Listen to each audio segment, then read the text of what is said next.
It's what William Burroughs calls enlightened interdependence. Oh. I'm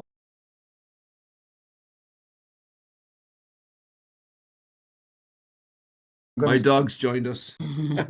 uh, Yeah. my name is Max Hafler. My name is Declan Drohan. And my name is Roberta Nolan. And we are here to talk about our weekend acting course called Larger Than Life. It's on May the 24th and 25th, and it's being held here in Galway, Ireland. We're gonna just talk a little bit about three elements. Let me ask Declan Drohan first of all, maybe to start us talking about scale, and we might butt in. I think we might butt in. Absolutely. Feel free. Yeah, I think there's a belief that truthfulness has something to do with the scale being small. And I've found myself many, many times over the years working with young actors in particular, saying the detail of what you're doing is lovely, but the frame is too small. Can we take the frame we're working in and stretch it out? It might be to do with the type of performance that you're doing or the style of the performance. There's a generosity implicit in this, which also implicates our flow and our connection with the audience. So I'm particularly excited to work with scale, expansion, and what I like to call communion with the audience. Think about scale as being like it might be to do with the size of the auditorium, just practicalities. I think that, Declan, I could probably come off of your thought, looking at the concept of using the clown as an activation. I think that the clown, as Leonard Petit said in a clowning class that I took with him, is the truth teller.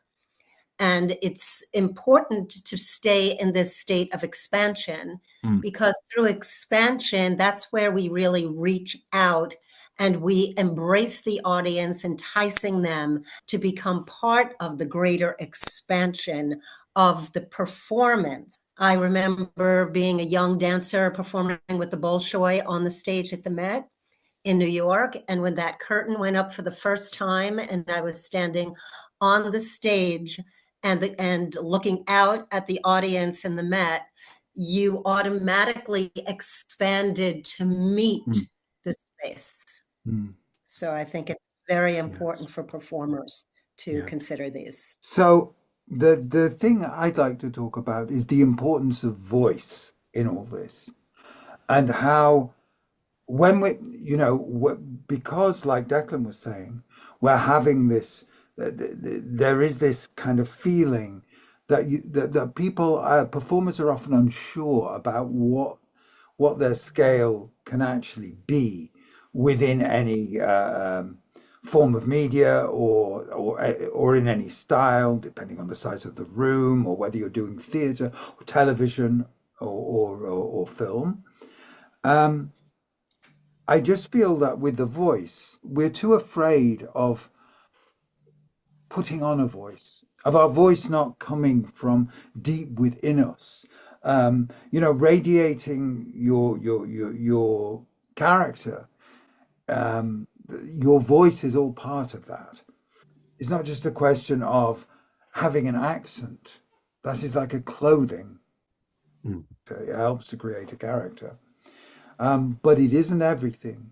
So you can have a blue voice, or a brown voice, or a purple voice, or a voice that is like a spear, or a voice that is like a chocolate cake. Or do you know what I mean? So you can work through Chekhov using developing through images or placements of the voice. But it's scary because you kind of go, well, that's not really my voice. Well, it is your voice. It's coming out of you. And as long as you're kind of expressing it from what's deep inside, can be a really helpful tool.